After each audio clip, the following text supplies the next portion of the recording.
برادرم صاحب نظر بهشتی شازیکلیایویچ زنگ زده گفت که محیدین کبیری و بابای عبدالستار و که اکای زن بهشتی می شود بهشتی را گفتگیان که یک پولی را ایدایلوهای مخصوص ایران گرفتگیان و این قشه در بهشتی میتن این مسئله ساختمانی بخوره تاجیکستان روی کنن و در اینجا بفروشن همون را با پول کنن برای فعالیت نهضت استفاده کنن. بهشتی به من گفت که برای حساب همین مبلغ ها قربان بحرالدین که او هم در مدرسه امام خمینی در شهر خم خواندگیه $10,500 بگیر، $500 $10,000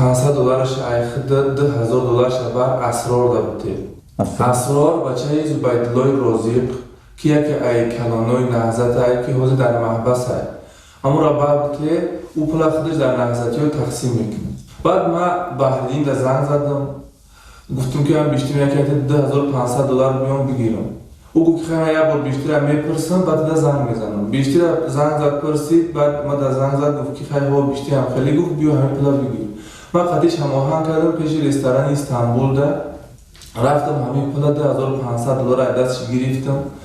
$500 برای خودم و $10,000 برای اسرار.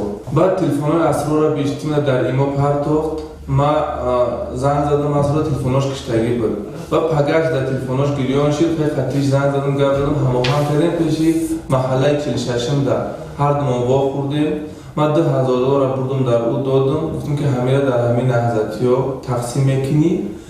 بعد خیلی اگر نفهموش خشون در تلفن میفهمن